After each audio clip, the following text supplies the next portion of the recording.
Welcome to the channel. My friend, I really believe that one of the best things in life is learning. Today, I read a really interesting story, and I would love to share it with you. Let's get started. The strong do not blame others, and the wise do not blame themselves. If one were to consider the possibility of relinquishing the habit of complaining, refraining from whining in all situations, and setting aside the practice of self-torment, it could be conjectured that external factors might no longer be a source of concern. The American magazine Time collaborated with several other prominent publications to conduct a poll. Which book has had the deepest impact on you? Among the selections, there was one book that many people really loved, and it was very popular, coming in just behind the Bible. The book in question is The Complaint-Free World, by American author Will Bowen. He writes in the book, "It's interesting how we often notice complaints from others more than our own, even though we can't always perceive them ourselves. When it comes out of someone else's mouth, we notice it, but when it comes out of our own mouths, we ignore it. It is understandable that many people turn to complaining as a way to alleviate pressure. However, it is important to recognize that this may not always be the most effective approach. Those who are used to voicing concerns may sometimes feel that it provides a sense of resolution. However, it's important to recognize that excessive complaints can potentially lead to exhaustion. Those who are truly awake never complain. As the saying goes, the strong do not blame others, and the wise do not blame themselves. If one were to consider the possibility of ceasing to engage in habits of self-criticism and self-pity, it could be hypothesized that one might find oneself less susceptible to external influences. 1. It has been suggested that people who often express dissatisfaction may encounter greater challenges in achieving a fulfilling life. In the book, the author makes a noteworthy statement. It has been suggested that voicing our concerns may sometimes distract us from addressing the issues that lie before us.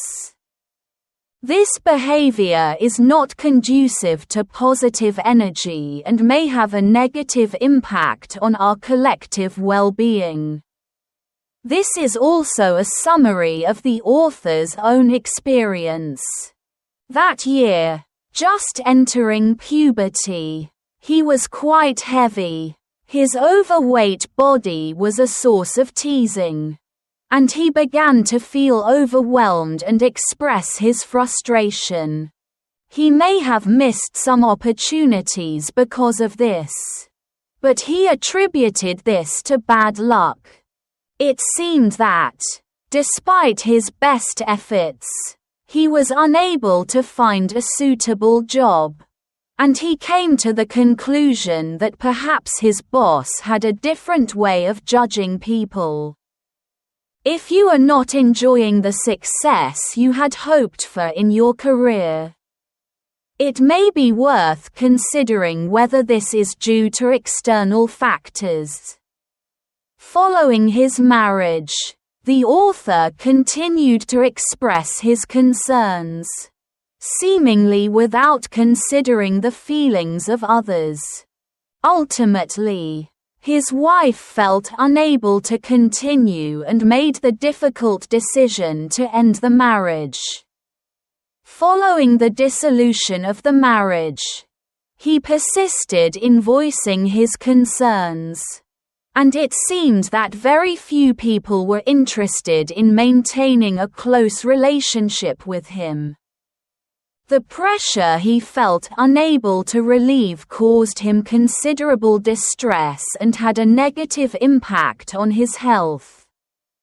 When he took a step back to calmly consider the situation, he came to understand that his continuous complaints had, over time, contributed to a gradual build-up that had eventually led to the unfortunate events that had occurred. Life, as we all know, is not always easy. It is important to recognize that when we focus on the negative aspects of life, we may temporarily feel better. But this can create a more negative mindset that can lead to further suffering. It has been suggested that when words are chosen that are not positive, thoughts can become dominated by negative ideas. It is possible that, over time, the situation may deteriorate, potentially leading to a cycle of negativity. It is perhaps the most unwelcome of all possible outcomes to be overly pessimistic and to entertain negative ideas about one's own future. It has been suggested that complaining may hinder one's ability to enjoy life to the fullest. 2. It is my understanding that truly strong people never blame others. In the book, the author shares a poignant memory from his childhood, when his cherished dog was struck by a car and suffered serious injuries, and the driver did not remain at the scene. The author was deeply saddened by the sight of the injured animal, but felt unable to provide any assistance. He expressed concern that the driver may have been somewhat careless and that this may have been a contributing factor to the accident. Though he did not claim responsibility, he expressed feelings of responsibility for the incident, thinking that perhaps he and his family could have done more to ensure the dog's well-being.